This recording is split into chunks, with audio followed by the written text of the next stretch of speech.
दोस्तों, welcome to our channel casting live. आज हम आपसे रिलेशनशिप से रिलेटेड कुछ बातें शेयर करेंगे।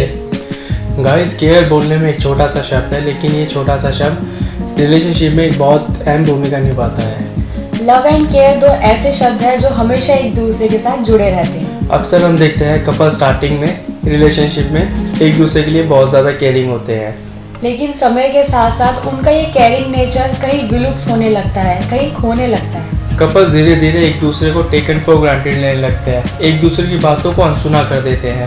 आपके पार्टनर को क्या नीड है उस पर ध्यान ही नहीं देते हैं। वो खुश है या दुखी है आपको पता ही नहीं होता। गाइस, केयर के बिना आपका रिलेशन एक फॉर्मेलिटी बन जाता है, जिसे आप निभाते तो हैं पर धीरे धीरे प्यार कम होता चला जाता है। केयरिंग आपके नेचर को और आपके बॉन्ड को स्ट्रॉन्ग बनाती है और एक गुड अंडरस्टैंडिंग क्रिएट करती है। आपके माइंड में नेगेटिविटी नहीं आती है। आप हमेशा अपने पार्टनर को खुश रखने की सोचते हैं और कुछ भी चीज़ करने या बोलने से पहले अपने पार्टनर्स की फीलिंग्स का ज़रूर ध्यान रखते हैं। जैसे आप एक पौधे की केयर करते हैं ताकि वे एक हेल्दी वे में ग्रो करे, वैसे ही रिलेशनशिप को भी केयर की ज़रूरत होती है ताकि वो भी एक हेल्दी, हैप्पी एंड स्ट्रॉन्ग वे में ग्रो करें और आपको हैप्पीनेस दे।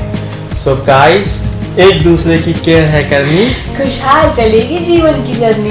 तो दोस्तों, मिलते हैं आपसे नेक्स्ट वीडियो में कुछ और बातों के साथ। अगर आपको वीडियो अच्छा लगी तो हमें कमेंट करके बताएं। प्लीज डू लाइक, शेयर और सब्सक्राइब आवर चैनल।